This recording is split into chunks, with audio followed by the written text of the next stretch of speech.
بسم الله والحمد لله والصلاة والسلام على سيدنا محمد وعلى آله وصحبه أجمعين. I was speaking about Surah Al-Fatiha. I just want to mention a few points and close off discussion regarding Surah Al-Fatiha. One thing I want to go back to is something I mentioned a few days ago, which is that Surah Al-Fatiha, firstly, is the opening chapter of the Quran. So that's where the Quran begins from. And it introduces us into the Quran. And one of the unique and miraculous things about Surah Al-Fatiha is that it encapsulates the entirety of the Quran. So you'll find encapsulated within Surah Al-Fatiha the whole of the Quran. That the Quran is the detail and Surah Al-Fatiha is the indication towards different topics. And this is an amazing thing, so I want to slightly touch upon this topic itself. So you look at Surah Al-Fatiha, it comprises of literally every subject that comes in the Quran. Alhamdulillahi Rabbil Alameen. First, we learn about Allah subhanahu wa ta'ala, our Lord, the Creator. Rabbil Alameen, the Lord of all creation. Allah subhanahu wa ta'ala mentions creation, Al-Alameen. You have the Creator and you have creation. You have Allah's name, Allah, His personal name. Then you have His attributes mentioned. Rabbil Alameen, Ar-Rahman Ar-Rahim, Malik Yawmiddin. And you have numerous attributes of Allah subhanahu wa ta'ala mentioned throughout the Quran. So here you have some of the attributes of Allah subhanahu wa ta'ala mentioned. The attributes of Allah subhanahu wa ta'ala are two categories. You have the Asma'ul al-Husna, which are Asma'ul Jalal. And you have those which are Asma'ul Jamal.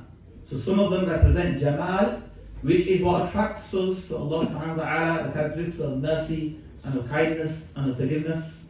And then you have the attributes of Allah subhanahu wa ta'ala of Jalal, the ones that are overwhelming, that create awe and fear within us. Allah subhanahu wa ta'ala mentions both of them. Ar-Rahman, Ar-Rahim, the most merciful, the most kind. That's from His Asma'ul Jalal, Asma'ul Jamal.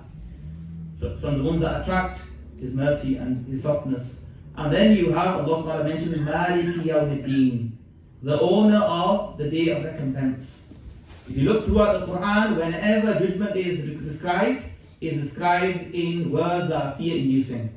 It causes fear in your heart. And He is the owner of that day.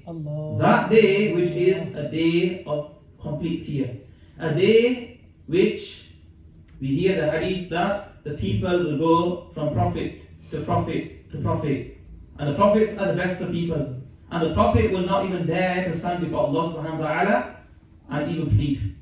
Until they go to the prophet who is the prophet of all prophets, Sayyidina Rasulullah sallallahu alayhi wa sallam, and he will make the intercession. Right? So you have Malik Yawmiddin, the owner of this fear-inducing day of recompense. Then you have Allah subhanahu wa ta'ala's praise, you have praise, and you have the mention of blame. In the beginning you have praise of Allah subhanahu wa ta'ala, the end of it is غَيْرُ الْمَغْضُوبِ عَلَيْهِمْ وَلَا الضَّالِّينَ. Guided along the path of those you favored, not the path of those who have become subject to your anger, nor those who are gone astray. So Allah subhanahu wa ta'ala mentions in the surah the praise of Him and then blame of those who ally themselves against Allah subhanahu wa ta'ala. And then there's verses there's things that bring hope. Allah is Ar-Rahman, Ar-Rahim, it brings hope. He is the most merciful, the most kind. And Allah subhanahu wa ta'ala is Malik Yawmiddin, the day of judgment. When we think about it, it's fear-inducing. In the surah you have an allusion to paradise and hell. So you look through the surah, you won't see Al-Jannah, you won't see An-Nar. But what do we say? Ihdina as-sirat al-mustaqim. Guide us along the straight path. That path is going to paradise. Not the path of those who earn the anger. Where's that path going? To hell. So Allah subhanahu wa ta'ala mentions the allusion to paradise and hell. There's a mention of the good people, there's a mention of the bad people. In the Quran, 1/3 of the Quran is stories of prophets. And in fact, you even have stories of non-prophets from the pious people. Then you have stories of the non-pious people, the disobedient of Allah subhanahu wa ta'ala. In this verse, Sirat al-Ladina An'amta alayhim, there's an allusion to the pious people. Allah subhanahu wa ta'ala mentions in a verse of the Quran, Allah subhanahu wa ta'ala mentions in Surah An-Nisa, وَمَنْ يُطِعِ اللَّهَ وَرَسُولَهُ فَأُولَٰئِكَ مَعَ الَّذِينَ أَنْعَمَ اللَّهُ عَلَيْهِمْ. That those who follow the messenger, who are obedient to the messenger, then these are the people who will be with the ones that Allah favored. Sirat al-Ladina An'amta alayhim, guide us along the path of those who you favored. And then Allah subhanahu wa ta'ala mentioned the Surah Al-Nisa, مِنَ النَّبِيِّينَ وَالصِّدِّيقِينَ وَالشُّهَدَاءِ وَالصَّالِحِينَ. Who are those people who Allah's favored? The prophets of Allah subhanahu wa ta'ala. As-Siddiqeen, the champions of truth.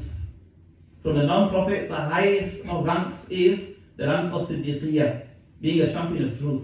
And the highest from the ones who acquire that is, as we all know, Sayyidina Abu Bakr as-Siddiq. And that's why the Prophet ﷺ was not satisfied with anyone leading the prayer except Sayyidina Abu Bakr. Because that's, after the Prophet, who can step where the Prophet ﷺ stepped and take his position. There's not going to be another Prophet, it's going to be from the non-Prophets. And the highest of the ranks of the non-Prophets is the Siddiqeen. وَالشُّهَدَاء, and the martyrs. Allah subhanahu wa ta'ala, in allusion in this verse, صِرَاطَ الَّذِينَ أَنْعَمْتَ عَلَيْهِمْ, Allah subhanahu wa ta'ala indicates the martyrs. وَالصَّالِحِينَ, and the pious people. So in this way, Allah subhanahu wa ta'ala indicates to so many different topics that are mentioned in the Quran. There's numerous other things to mention, but I should stop there. Surah Al-Fatiha encapsulates the entirety of the Quran. So this is one of the reasons we recite Surah Al-Fatiha so often. It's like we are reciting the Quran. One of the beautiful things that we have in our salah is that in our salah, we are meeting Allah subhanahu wa ta'ala. Literally, we are speaking to Allah subhanahu wa ta'ala. And when we speak to Allah subhanahu wa ta'ala, we stand in front of Him and we don't use our words.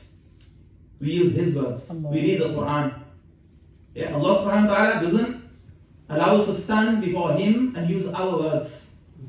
We're going to stand before Allah subhanahu wa ta'ala, we're going to use words that He's satisfied with. And the words are His words, the Quran. And from the Quran, the surahs often recited constantly is Surah Al-Fatiha. And I shouldn't leave with just one advice for me and for you. You know, everyone wants to leave the dunya and we want the sadaqah jariyah to continue. We want our good deeds to continue. We want our children to be pious. We want them to be digging wells for us. We want them to build mosques. We want them to do so much more. And Allah give them the tawfiq so we can benefit. One of the biggest sadaqah jariyah you can do and I can do, anyone Allah gives children, is to teach your child Surah Al-Fatiha.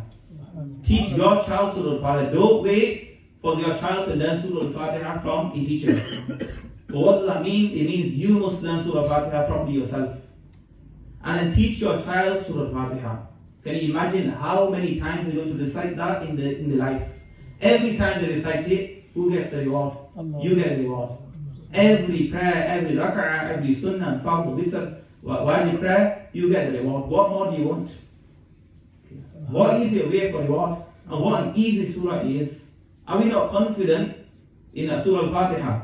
We stand and we worship Allah and we pray. We're not confident in Surah Al-Fatiha, we have no confidence in our prayer. What should we be doing? We should be rectifying it. And once it's rectified, we're able to teach it. So Allah gives us the tawfiq that we can earn these good deeds. Wa akhir Allah.